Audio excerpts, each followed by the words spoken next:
మనం ఎక్కడి నుంచి మనం ధ్యానించబోతున్నామంటే Exodus 33rd chapter, Exodus 33 14th to 16th verse. నిర్గమకాండము 33వ అధ్యాయము 14 నుండి 16 వచనాలు. అందుకు ఆయన, ఓకే, నా సన్నిధి నీకు తోడుగా వచ్చును, నేను నీకు విశ్రాంతి కలగజేదును అనగా, మోషే నీ సన్నిధి రాని ఎడల ఇక్కడ నుండి మమ్మను తోడుకొని పోకుము, నా ఎడల నీ ప్రజల ఎదుటను నీకు కటాక్షము కలిగినదని దీని వలన తెలియకుండును, నీవు మాతో వచ్చుట వలనే కదా అట్లు మేము అనగా నేనును నీ ప్రజలను భూమి మీద ఉన్న సమస్త ప్రజల నుండి ప్రత్యేకించబడని ఆయనతో చెప్పాను. సో ఇక్కడ ఈ వచనంలో మనం ఏం చూస్తున్నామంటే, ప్రభు ఇజ్రాయేల్ ప్రజల్ని బయటికి తీసుకురావడానికి ఎవరిని ఎన్నుకున్నాడండి? పెద్ద సైన్యాన్ని ఎన్నుకున్నాడా? చాలామందిని ఎన్నుకున్నాడా? ఒక పెద్ద యుద్ధం చేయడానికి ఒక పెద్ద సైన్యం వెళ్ళిందా? వెళ్ళలేదు కదండి. కానీ మనం ఏం చూడగలుగుతున్నామంటే, ఇజ్రాయేల్ ప్రజలు అట్ పర్టికులర్ ఒక టైం వచ్చేసరికి వారు ఏం చేయటం ప్రారంభించారంటే, ఒక్కొక్కరు కూడా ఏడవటం ప్రారంభించారు. లేకుంటే ప్రభు యొక్క సన్నిధికి వెళ్ళి, ప్రభువా ఇకపై మేము ఎలా ఈ ఈజిప్ట్ దేశం నుంచి మేము ఎలా బయటికి రాగలము అని చెప్పేసి ఒక్కొక్కరు కూడా మరి మొరబెడుతూ ఉన్నారు, ఏడుస్తూ ఉన్నారు. అప్పుడు ప్రభు ఎవరిని వెళ్ళి కలుస్తున్నాడు తెలుసా? ఒక పెద్ద సైన్యాన్ని వెళ్ళి కలవలేదండి, ఒక్క వ్యక్తిని వెళ్ళి కలిశాడు. ఎవరిని వెళ్ళి కలిశాడు? మోషేని కలిశాడు. మోషేకి ఏమన్నా పెద్ద బలం ఉందా? ఆయన వెనక ఏమన్నా శక్తి ఉందా? ఏది కూడా లేదండి. కానీ ప్రభు ఎవరు వెనక వెళ్ళాడు తెలుసా? ఒక్క మానవుడి దగ్గర వెళ్ళాడు.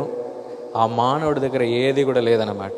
ఆయన వట్టికి గొర్రెలను కాయచున్నాడు, మరి ఆయనకి ఇచ్చిన పని మాత్రం ఆయన చేసుకుంటున్నాడు, సైలెంట్గా ఉన్నాడు. కానీ ప్రభు ఏం చేశాడంటే, ఈ ఒక్క వ్యక్తిని ప్రభు ఎన్నుకొని ఆయనను వేరుపరిచి ప్రభు ఏమంటాడంటే, నువ్వే వెళ్తావు, నువ్వే ఫరోతో పోరాడుతావు, నువ్వే నా పక్షంగా నువ్వు మాట్లాడతావు, నువ్వే అన్నీ చేస్తావు, నువ్వే ఈ ఇజ్రాయెల్ ప్రజల్ని ఈజిప్ట్ దేశం నుండి బయటికి తీసుకురావటానికి నేను నిన్నే ఎన్నుకున్నాను అని ప్రభు అన్నాడు. హల్లెలూయా. అంటే నేను ఎందుకు ఇది మీకు తెలియజేస్తున్నానంటే, ప్రభు ఇజ్రాయెల్ ప్రజల్ని అంటే 14-20 లక్షల మందిని బయటికి తీసుకురావటానికి ప్రభు ఒక గొప్ప సైన్యాన్ని ఆయన ఎన్నుకోలేదు, కానీ ఒక్క వ్యక్తిని మాత్రమే ప్రభు ఎన్నుకున్నాడు. అంటే అప్పుడు మోషే ఈ యొక్క కన్వర్జేషన్ ఆయన ప్రభుతో ఆయన చేసుకుంటున్నాడు. ఇప్పుడు మనం చదివిన ఈ వచనం ఆయన ఏమంటున్నాడంటే, ప్రభువా మీ సన్నిధి మా ముందుకు వెళ్ళకపోతే మాకేది కూడా మాకు అవసరం లేదు అని అంటున్నాడు. అప్పుడు మోషేకి ఏం అర్థమైంది తెలుసా? ఈ ప్రభు నాకు తోడుగా ఉంటే చాలు, ఈ 14-20 లక్షల మందిని కూడా నేను నడిపించగలుగుతాను. హల్లెలూయా.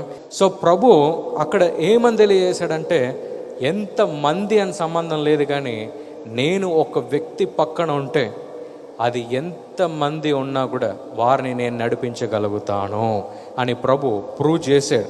ఈరోజు మీ కుటుంబంలో మీరే చాలా బలహీనంగా ఉన్న ఒక వ్యక్తిగా మీరు ఉండొచ్చు.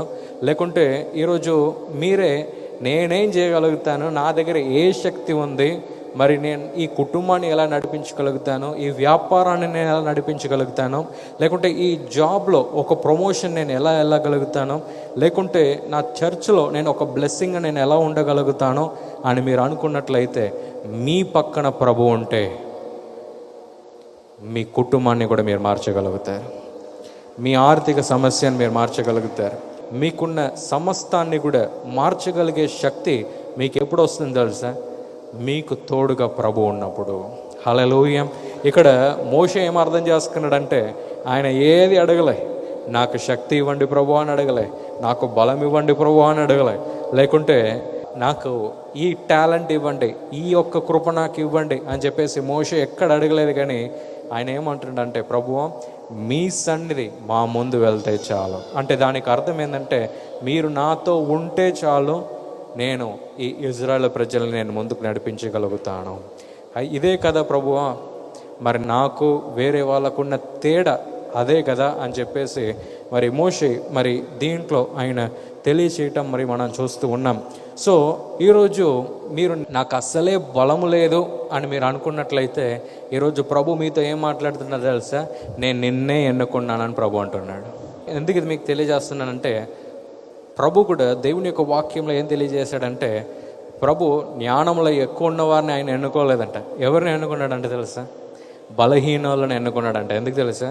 జ్ఞానులను కూడా సిగ్గుపరచడానికి కొన్నిసార్లు ప్రభు ఎవరిని ఎన్నుకున్నాడంటే, అసలే బలం లేని వారిని, అసలే తెలివి లేని వారిని మరి కొన్నిసార్లు ప్రభు ఎన్నుకుంటాడు. ఎందుకు తెలుసా?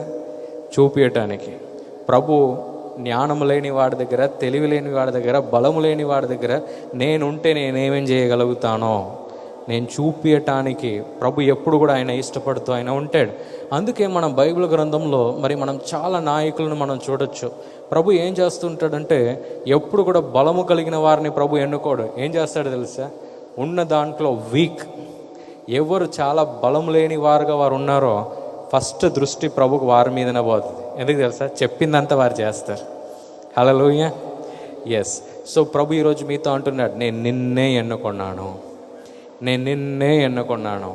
నీ కుటుంబ పరిస్థితిని మార్చడానికి నిన్నే ఎన్నుకున్నాను.